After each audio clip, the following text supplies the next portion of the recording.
Hello students, आज अपन एक chapter के साथ है जिसका नाम है 12th क्लास का चैप्टर है और बड़ा सिंपल सा और इजी चैप्टर है। आपके ये बोर्ड एग्जामों में केवल 2 और 3 मार्क्स के बीच के अंदर इसके क्वेश्चंस बन के आते हैं। चैप्टर बड़ा सिंपल है। नाम है क्या? इलेक्ट्रोमैग्नेटिक वेव्स, विद्युत चुंबकीय तरंगे। हुआ क्या एक्चुअल में, अपन ने अगर फर्स्ट बुक की अगर अपन बात करें, वहां पर अपन पूरा का पूरा केवल डिस्कस करते हैं क्या? इलेक्ट्रिक फील्ड को। अपन बात करते हैं किसको? मैग्नेटिक फील्ड को। और दोनों के बीच के एक रिलेशन आपको आपने बड़े अच्छे से निकल के आया था। क्या होता है कि जो इलेक्ट्रिक फील्ड यानी जो इलेक्ट्रिक करंट बनती है, उस इलेक्ट्रिक करंट के जस्ट परपेंडिकुलर डायरेक्शन में, लंबवत दिशा में सदैव अपने को क्या मिलता है? मैग्नेटिक फील्ड बनता है। इसी को आगे बढ़ाते हुए यहाँ पे दी गई क्या? Electromagnetic waves. हुआ क्या, मैक्सवेल ने क्या किया था? एक कैपेसिटर था। एक्चुअल में मैक्सवेल ने एक सर्किट लिया जिसके अंदर एक कैपेसिटर ऐड किया और उस कैपेसिटर को वहां पे उसने ऑब्जर्व किया। और आपको पता है जो संधारित्र होता है, जो कैपेसिटर है, वो चार्जिंग और डिस्चार्जिंग दो पॉलिसी पे वर्क करता है। यानी वहां पे चार्जिंग आवेशन भी होता है, साथ साथ में क्या होता है? एनावेशन भी होता है। तो चार्जिंग और डिस्चार्जिंग की कंडीशन के अंदर जो करंट फ्लो होती है, उस करंट फ्लो को जब उसने मेजर किया तो उस करंट को उसने एक अलग से नाम दिया और बताया क्या? ये कहलाती है अपनी डिस्प्लेसमेंट करंट। यानी जब किसी कैपेसिटर के अंदर चार्जिंग और डिस्चार्जिंग की कंडीशन आ रही है, वहां पर एक जो करंट फ्लो प्राप्त होती है, उसी करंट फ्लो को मैक्सवेल ने डिस्प्लेसमेंट करंट के थ्रू आगे की तरफ बढ़ाया। तो चलिए अपन बात करते हैं और इस टॉपिक को अपन अच्छे से आगे की तरफ थोड़ा सा लेते हैं। चलिएगा, अपन पहला टॉपिक लेते हैं इस चैप्टर का, वो है अपना क्या? Displacement current. डिस्प्लेसमेंट करंट यानी क्या हो गया? विस्थापन धारा। क्या होती है डिस्प्लेसमेंट धारा? अगर अभी अपन ने डिस्कस भी किया तो हुआ क्या एक्चुअल में, जैसे ये क्या एक एक्सपेरिमेंट इस तरह था। एक अपना इलेक्ट्रिक सर्किट लिया गया, एक विद्युत परिपथ है जिसके अंदर क्या, इसको क्लोज लूप के अंदर पूरा फॉर्मेट किया गया। जब इसको क्लोज फॉर्मेशन में अगर यहाँ पे लिया, आपको पता है ये अपनी क्या है? की है, पूंजी लगाई गई है। यहाँ पे अपना कोई सेल या बैटरी अपने इंट्रोड्यूस कर दिया। जैसे ही अपन स्विच ऑन करते हैं, यहाँ पर क्या होगी? इलेक्ट्रिक करंट जनरेट होगी। वो इलेक्ट्रिक करंट आपको पता है कहां से कहां मूव करती है? पॉजिटिव टर्मिनल से नेगेटिव टर्मिनल की ओर मूव करती है। तो इस ड्यूरेशन में आपको पता है यहाँ पे एक लूप का फॉर्मेशन हो रहा है। इस लूप के ड्यूरेशन में क्या कहा गया? आपको याद होगा, यहाँ पर अपने पास एक एम्पियर का अपना सर्कुलर लूप अगर यहाँ पे अगर अप्लाई करें, अपन एक्चुअल में डिस्प्लेसमेंट करंट को अपन डिफाइन करने की कोशिश कर रहे हैं। तो उसके लिए अपन एक एक्सपेरिमेंट लिया है। क्या किया है? कैपेसिटर, एक संधारित्र को एक इलेक्ट्रिक सर्किट में ऐड किया और जैसे ही अपन ने स्विच ऑन किया, अपने इलेक्ट्रिक करंट को यहाँ पे ऑन किया, तो हुआ क्या कि यहाँ पर अपने यहाँ पे एम्पियर का सर्किटल लूप यानी एम्पियर का परिपथीय नियम यहाँ पे लागू हो रहा है। और वो एम्पियर का सर्किटल लूप क्या होता था कि curl integral of magnetic field, curl integral of magnetic field is proportional to electric current and mu naught. यानी वो म्यू नॉट और इलेक्ट्रिक करंट के क्या आता है? प्रोपोर्शनल निकल के आता है। आपको याद होगा अपने मैक्सवेल के थ्रू अपने आगे बढ़ रहे हैं यहाँ पे, तो एम्पियर्स की एक इक्वेशन थी। वो एम्पियर की इक्वेशन क्या थी? Curl integral of B dot dl. यानी मैग्नेटिक फील्ड का जो कर्ल इंटीग्रल होता है वो ऑलवेज इक्वल रहता है किसके? म्यू नॉट आई के। आई होप आपको ये इक्वेशन याद है जिसमें अपन ने एम्पियर के परिपथीय नियम से इस इक्वेशन को निकाला था। यहां पर जब अपन बात कर रहे हैं इसी लूप के अंदर, तो जब ये अपना इलेक्ट्रिक करंट निकल के आ रही है, तो आप एक चीज देख पा रहे हो, जो इलेक्ट्रिक करंट है वो डायरेक्टली अगर देखें तो मैग्नेटिक फील्ड के ऊपर डिपेंड कर रही है। यहाँ पे अपना उसको मैग्नेटिक फील्ड को अपन डिफाइन कर सकते हैं। तो चलिए अपन आते हैं यहाँ पे इंडक्शन के ऊपर। बाय फेराडेज इंडक्शन लो, यानी फेराडे के प्रेरण नियम से। आपको पता है फेराडे के प्रेरण नियम से क्या होता है? जो इलेक्ट्रोमोटिव फोर्स है, ईएमएफ जो होता है, विद्युत वाहक बल, ई बराबर अपने को निकल के आता है क्या? Minus D five by D T.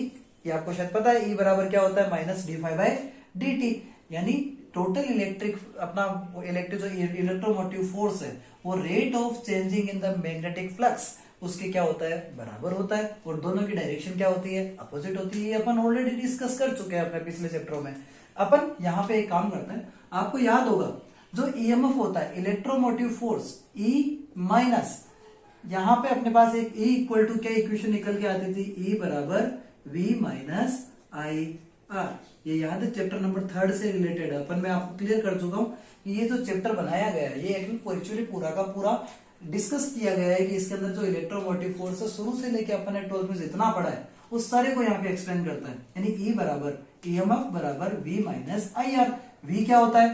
Potential of close circuit, और I R potential of a resistance, internal resistance के इफेक्ट में आने वाला सर्किट यहाँ पे अपने पोटेंशियल है। यहाँ पे कंडीशन लेते हैं, लेट इंटरनल रेजिस्टेंस, आंतरिक प्रतिरोध, वो कितना मान लेते हैं अपन? 0 मान लेते हैं। जब आंतरिक प्रतिरोध 0 है तो यहाँ पे E बराबर V माइनस 0, यानी इलेक्ट्रोमोटिव फोर्स वो डायरेक्ट किसके बराबर आएगा बेटा? पोटेंशियल के बराबर आएगा। यानी E बराबर क्या आ जाएगा यहाँ पे? V। ये बात आपको समझ में आई? तो यहाँ पर आप एक चीज देख सकते हैं, इस इक्वेशन नंबर 1 के और इक्वेशन नंबर 2 को अगर अपन एक दूसरे के इक्वल करें तो यहाँ पे क्या निकल के आ रहा है बेटा? V बराबर minus d phi by D t, यही आया ना। अब ओम्स लॉ क्या बताता है? ओम का नियम क्या बताता है अपने को? ओम्स लॉ रिप्रेजेंट करता है V equal to I capital R. इसको जैसे ही अपन यहाँ पे पुट करेंगे तो क्या हो जाएगा बेटा? आई आर बराबर minus d phi by D t. R को अगर अपन उस तरफ भेजे तो क्या हो जाएगा? I equal to -1 upon R D phi by D T. ये -1 अपॉन आर क्या है? एक तरह से कॉन्स्टेंट ही तो है। यहाँ पे इस इक्वेशन से आप एक क्लियरली एक चीज देख पा रहे हो, जो इलेक्ट्रिक करंट है वो डायरेक्टली अगर मैग्नेटिक फ्लक्स पे क्या कर रहा है? डिपेंड ही तो कर रहा है। तो यहाँ पर अब क्या निकल के आता है? I proportional to d phi by D t. यानी जब किसी इलेक्ट्रिक सर्किट में मैग्नेटिक फ्लक्स चेंज होगा तो मैग्नेटिक फ्लक्स में चेंज होने के कारण जो आपको इलेक्ट्रिक करंट मिलती है वो इलेक्ट्रिक करंट क्या कहलाती है? Displacement current. यानी ए current which is induced due to charging or discharging of a capacitor in any electric circuit, which is known as displacement current and which directly depends on the rate of change in the magnetic flux। एक ऐसी विद्युत धारा जो किसी संधारित्र के आवेशन तथा अनावेशन के ऊपर निर्भर करती है तथा वह चुंबकीय फ्लक्स में परिवर्तन की दर के समानुपाती होती है, उस विद्युत धारा को अपन किस नाम से जानते हैं? डिस्प्लेसमेंट करंट के नाम से, विस्थापन धारा के नाम से अपन उसको जानते हैं। चलिए अपन आगे बढ़ते हैं और अपने इस टॉपिक को आगे की ओर बढ़ाते हैं। आई होप आपको ये समझ में आ गया होगा। थोड़ा सा और आगे बढ़ते हैं, डिस्प्लेसमेंट करंट से अपन आगे बढ़ते हैं। इस चैप्टर के सेकंड टॉपिक के ऊपर आते हैं, वो है अपनी क्या?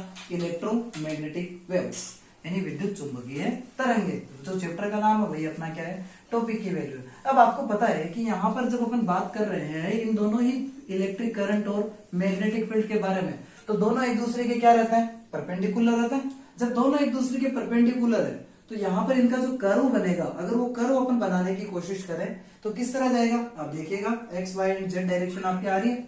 यहाँ पर अपने पास क्या ले लेते हैं अपन? पहले अपन इंट्रोड्यूस करते हैं अपना क्या? इलेक्ट्रिक करंट, अपना पोटेंशियल ले लेते हैं। चलो, ये अपना क्या आ गया? ये अपना यहाँ पे जनरेट हो गई है एक तरीके से इलेक्ट्रिक करंट, यानी इलेक्ट्रिक फील्ड अपना क्या है? ये अपना क्या है यहाँ पे? Electric field E vector. कोई दिक्कत है आपको इसमें? क्लियर है आपको? यहाँ पर इसमें जो इसके सिंबलिक है वो सारे के सारे आप देख पा रहे हो एक ही डायरेक्शन में आ रहे हैं, सारे सेम फॉर्म में चल रहे हैं यहाँ पे। लेकिन जब अपन बात करेंगे यहीं पे मैग्नेटिक फील्ड की जब बात करोगे तो वो आपको पता है किस तरह निकल के आएगा? इसके जस्ट परपेंडिकुलर आएगा। और जब इसके परपेंडिकुलर की अपन बात करेंगे तो आपको पता है शायद तो इसी तरह का क्रिएशन आएगा यहाँ पे। और जब अपने को उसको देखेंगे तो दोनों एक दूसरे को आपको क्या दिखाई देंगे? यहाँ पे परपेंडिकुलर, एक दूसरे के लंबवत अपने को यहाँ पे क्या करते हैं? ये मिलते हैं। यही अपना क्या कहलाती है? Electromagnetic wave. एक ऐसी वेव जिसमें इलेक्ट्रिक फील्ड और मैग्नेटिक फील्ड दोनों एक दूसरे के क्या आ रहा हो बेटा? परपेंडिकुलर आ रहे हो, वह क्या कहलाती है? Electromagnetic wave.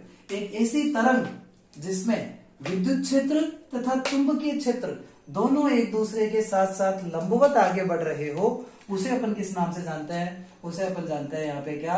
यहाँ पे क्लियरली निकल के आ गया इलेक्ट्रोमैग्नेटिक वेव, चुंबकीय फ्लक्स। अब अपने को आपको एक चीज पता है, जब अपन कैपेसिटर यूज कर रहे हैं तो कैपेसिटर के प्रेजेंस में जो फ्रीक्वेंसी निकल के आती है, जो इसकी आवृत्ति निकल के आती है, वो फ्रीक्वेंसी आवृत्ति वो क्या आती है?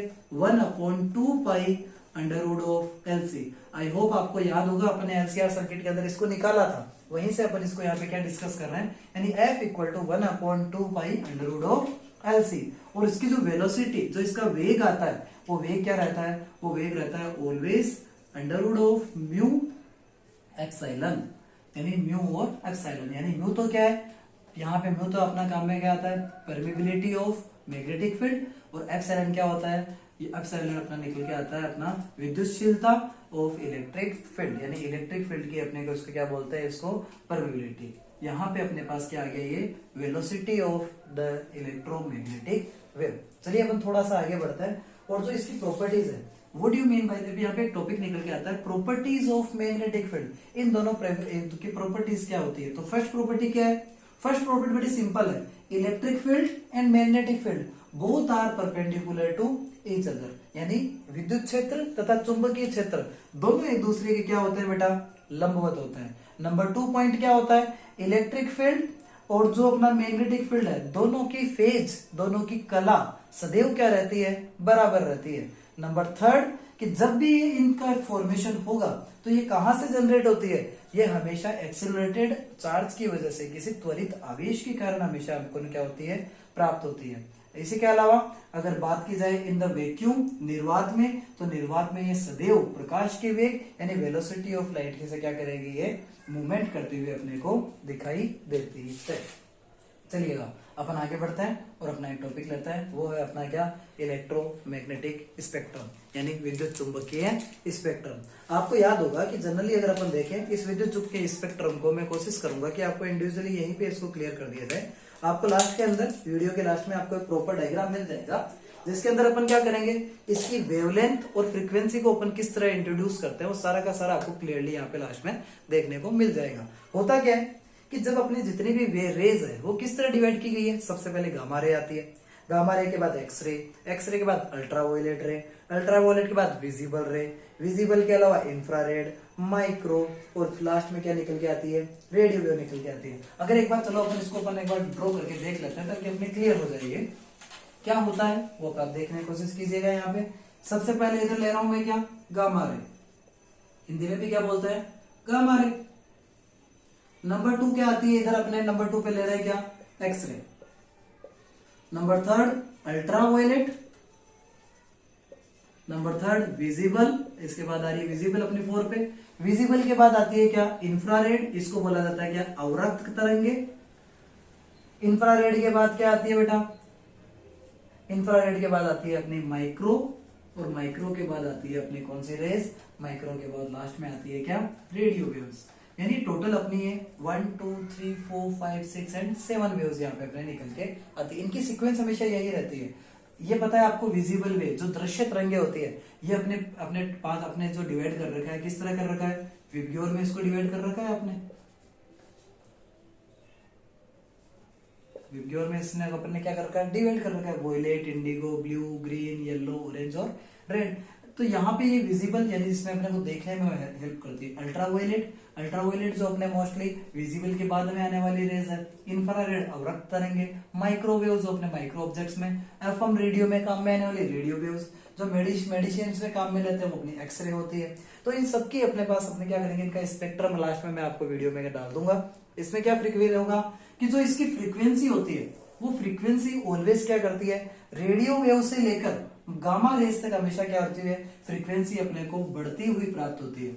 और फ्रीक्वेंसी हमेशा किस में आती है, हर्ट्ज में कैलकुलेट की जाती है। जो आवृत्ति है वो आवृत्ति हर्ट्ज में कैलकुलेट होती है, और वो रेडियो वेव से गामा रे की तरफ जाने पे क्या करती है, बढ़ती है। जबकि जो वेवलेंथ है, जो तरंग दैर्ध्य है, वो वेवलेंथ क्या करता है बेटा, वो वेवलेंथ अपना जस्ट अपोजिट डायरेक्शन में यानी गामा रे से रेडियो वेव की तरफ जब जाते हैं तो इसकी वेवलेंथ क्या होती है, बढ़ती हुई प्राप्त होती है। और वेवलेंथ हमेशा यहाँ पे नैनोमीटर में कैलकुलेट की जाती है, यानी जो तरंग दैर्ध्य है वो नैनोमीटर में काउंट किया जाता है। इसके बाद आपको एक फोटो देखने को मिलेगी जिसके अंदर अपन इसको पूरा का पूरा अच्छे से डिस्कस करेंगे। Thank you, have a nice day students.